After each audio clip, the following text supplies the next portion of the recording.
menos de 48 horas, el sur del país no recibió un terremoto, recibió 4. Una ruptura de tierra de casi 1000 kilómetros, como si una parte completa del país se hubiera quebrado al mismo tiempo. Un tsunami viajando por el Pacífico a velocidad de avión, 800 kilómetros por hora. Olas nacidas en Chile que terminaron matando personas en Hawái, Japón, Filipinas y California. Cerca de 2 millones de personas sin hogar, ciudades reducidas a escombros, costas que cambiaron para siempre. Un lago bloqueado por derrumbes, acumulando agua durante semanas, amenazando con soltar una segunda catástrofe sobre Valdivia. Más de 100.000 personas en riesgo, y como si la tierra y el mar no fueran suficientes, también despertó un volcán. Un terremoto de esta escala puede alterar la rotación de la Tierra en microsegundos, porque cuando el planeta mueve tanta masa de golpe, hasta su equilibrio cambia. Y todo esto no ocurrió en una película, ocurrió el 22 de mayo de 1960, en el sur de Chile.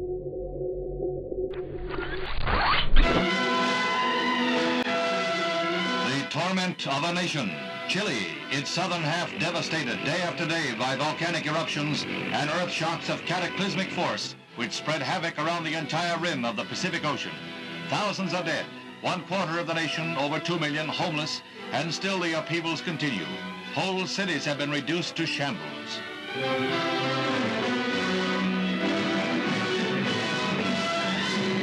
In the ruins, life goes on.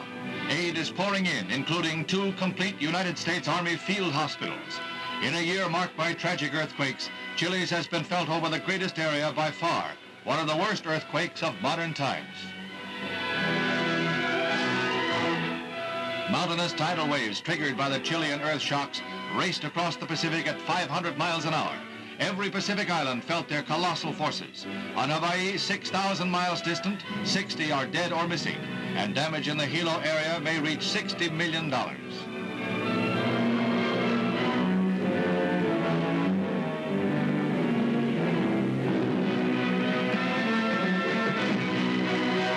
Across the vast expanse of ocean, the tidal wave took a heavy toll. Along the California coast, it swept in at an angle, ripping coastal installations and causing heavy damages. Japan and Okinawa felt the impact cruelly. Their dead or missing number in the hundreds, property damage in the hundreds of millions. 1960 emerges as the most disastrous earthquake year of modern times, with more than 18,000 lives lost and the year not halfway out. El noticiero estadounidense lo resumió en una frase: el tormento de una nación. Pero ese archivo de apenas unos minutos no alcanzaban a mostrar la verdad completa, porque Valdivia en 1960 no fue solo un terremoto, fue una cadena de desastres. El 21 de mayo de 1960, Chile ya está temblando. La secuencia comienza con el terremoto de Concepción, de magnitud aproximada 8.1. Por sí solo, ese evento habría sido suficiente para marcar la historia de cualquier país. Pero en Chile, ese primer golpe es apenas el aviso. Durante las siguientes horas, la tierra sigue inquieta, la tensión avanza hacia el sur, el país no lo sabe todavía, pero lo peor no ha llegado. El 22 de mayo ocurre otro sismo fuerte, magnitud 7.1. Horas después, otro, magnitud 7.8. Y apenas 15 minutos más tarde, llega el evento principal, Valdivia, magnitud 9.5. No es simplemente un terremoto fuerte, es el más poderoso registrado. La ruptura no solo afecta a una sola ciudad, se extiende por una franja gigantesca de la costa chilena, estimada en casi 1000 kilómetros. La tierra no se quiebra en un punto, se rompe una parte inmensa del país. La sacudida es tan violenta que las ciudades quedan reducidas a ruinas. Calles, casas, puentes, caminos, servicios básicos, todo empieza a fallar al mismo tiempo. Y en algunos lugares la comunicación se corta, en otros las personas salen a la calle sin saber si lo peor ya pasó o si todavía viene algo más. Y sí, viene algo más. Minutos después del terremoto principal, el mar se retira y regresa convertido en una pared de agua. El tsunami golpea la costa chilena con una fuerza devastadora. En algunas zonas, las olas alcanzan alturas enormes. El terremoto destruye desde abajo, el tsunami borra desde el frente. La catástrofe ya no es solo sísmica, ahora también es marítima. El agua entra donde antes había vida cotidiana, arrastra viviendas, árboles, embarcaciones, restos humanos, animales, madera, barro, memoria. En algunas zonas la tierra baja, el suelo se hunde, lo que antes era habitable queda inundado, la costa cambia físicamente, el terremoto no solo destruye casas, cambia mapas. Mientras tanto, en el noticiero estadounidense, Chile aparece como una nación golpeada. El archivo habla de ciudades enteras reducidas a escombros, habla de más de 2 millones de personas sin hogar, habla de ayuda internacional llegando al país, incluyendo hospitales de campaña del ejército de Estados Unidos. Y la cifra parece imposible. 2 millones de personas afectadas o sin hogar en un país que todavía intenta entender qué acaba de pasar. Pero el desastre chileno no se queda en Chile. Mientras las familias buscan sobrevivientes, mientras las autoridades intentan medir la destrucción, mientras las ciudades intentan comunicarse, una ola invisible viaja por el océano. En mar abierto, un tsunami puede moverse a velocidad de avión hasta 800 km/h. El océano Pacífico se convierte en una autopista de destrucción. La tierra se rompe en Chile, pero el mar lleva la noticia al otro lado del planeta. Horas después, el tsunami llega a Hawái. En Hilo, la ciudad es golpeada con brutalidad. Las olas entran de noche, destruyen edificios, arrastran calles enteras y dejan decenas de muertos. 15 horas después del terremoto, el desastre chileno todavía no termina. Ahora golpea Hawái y luego llega a Japón.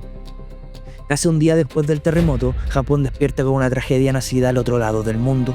Las olas destruyen o arrastran miles de viviendas y dejan más de 100 fallecidos. También hay víctimas en Filipinas, también hay daños y muertes en California. La catástrofe chilena termina matando personas a miles de kilómetros del epicentro. Y mientras el mundo mira el terremoto y el tsunami, en el sur de Chile empieza a crecer otra amenaza: el Riñiguazo. El terremoto provoca derrumbes que bloquean el desagüe natural del lago Riñihue. 3 grandes tacos naturales cierran la salida del agua hacia el río San Pedro. El lago empieza a subir. Día tras día, metro tras metro. No es una réplica, no es una ola inmediata, es una amenaza silenciosa acumulándose en la cordillera. Si esos bloqueos se den mal, una masa gigantesca de agua puede bajar por el valle y golpear Valdivia otra vez. Más de 100.000 personas están en riesgo. Durante semanas, trabajadores, ingenieros, autoridades y habitantes luchan contra el tiempo para abrir una salida controlada. No enfrentan solo agua, enfrentan barro, árboles, casas, escombros, todo lo que el desastre puede arrastrar si se libera sin control. Los terremotos, y el terremoto más grande, ya ocurrió. El tsunami ya golpeó, pero Valdivia todavía puede vivir una segunda catástrofe. Y obviamente las réplicas siguen y son constantes. Como si la tierra y el mar no bastara, también despierta un volcán. Después del terremoto, el complejo Peyehue, Cordón, Caulle entra en erupción.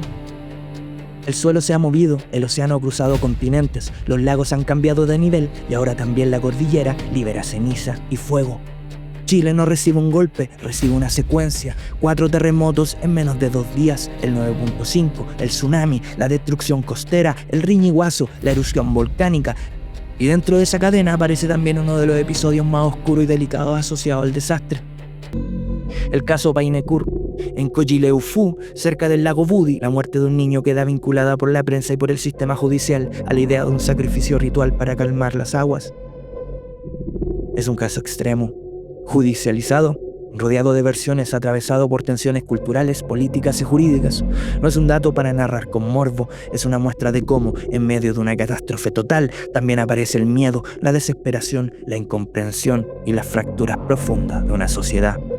Para entonces, Chile ya no está solo viviendo una sola emergencia, está viviendo una herida histórica, una herida tan grande que obliga al mundo a mirar el Pacífico de otra manera, porque el tsunami de 1960 no solo dejó fallecidos y destrucción, también ayudó a cambiar la forma en que se piensan los sistemas internacionales de alerta. La tragedia chilena se convierte en una lección global.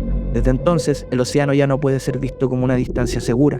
Un terremoto en un extremo del Pacífico puede convertirse, hora después, en una amenaza para países enteros al otro lado del mundo. Porque después de la magnitud 9.5, después del tsunami, después de los muertos, después de los millones de damnificados, después del lago bloqueado y del volcán despierto, la gente todavía tiene que seguir. Buscar comida, buscar agua, enterrar a sus muertos, dormir donde se pueda, reconstruir donde la tierra ya no es la misma.